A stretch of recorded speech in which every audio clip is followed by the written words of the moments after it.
আমরা রেডি হয়ে বেরিয়ে পড়েছি, ব্লগটা রাস্তা দিয়ে শুরু করলাম। আজকে যাচ্ছি কল্যাণীতে ঘোষপাড়া মেলাতে।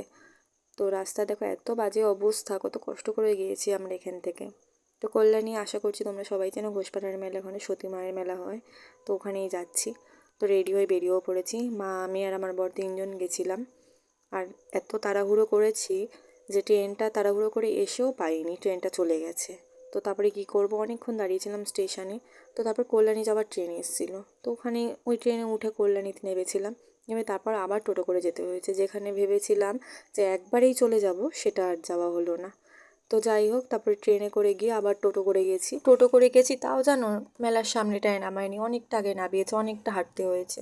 আর মেলাটা তো এমনি বড়, তো অনেকটা হেঁটে তারপর মেলার এখানে এসছি। আর মেলাটা দেখো প্রথম থেকে শুরু হয়ে গেছে, কিন্তু অনেকটা রাস্তা, প্রচুর বড় মেলাটা হয়।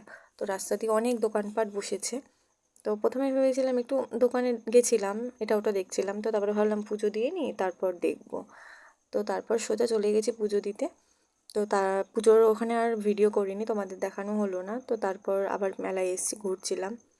আর জানো আমাদের এখানে এত খুচরো সমস্যা হচ্ছে, কি বলবো তোমাদেরকে, যে 20 টাকা 30 টাকার কিছু নিলে 50 টাকা দিলেও খুচরো দিতে চাইছে না।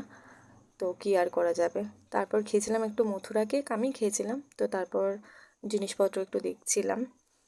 তারপর ঘুগনি খেলাম, একটু ঘুগনি খেয়ে নাগরদোল্লার ওইখানটাতে গিয়েছিলাম। নাগরদোল্লাগুলো এমন, বাবা লোকে কিভাবে চড়ছে কি জানি, এমন বাজেভাবে ঘুরোচ্ছে, মাথা খুব ঘুরোবে যারা চড়বে। তো তো যাই হোক, ওখানে কিছুক্ষণ দাঁড়িয়েছিলাম, দাঁড়িয়ে থেকে তারপর খিদে পেয়েছিল, তখন অনেকক্ষণ পরই গিয়েছিলাম খেতে। তারপর খেলাম এগরোল, চাউমিন, আর আমার বর খেয়েছিল পকোড়া।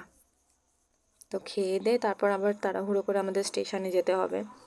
তো তারপরে স্টেশনে গিয়েছিলাম, কেননা ট্রেনটা তাড়াতাড়ি ছিল। আবার ট্রেনটা লেট করলে আবার নয়তো ট্রেনটা পাবো না, আসার মতনই হবে। আমার মা দেখো একটা টিপ পড়েছে। তো যাই হোক, তারপরে খাওয়া দাওয়া করে স্টেশনে চলে গেছি। তো তারপর বাড়ি চলে এসেছি। তো কেমন লাগলো ভ্লগটা কমেন্ট করে জানিও, ভালো লাগলে অবশ্যই সাথে থেকো।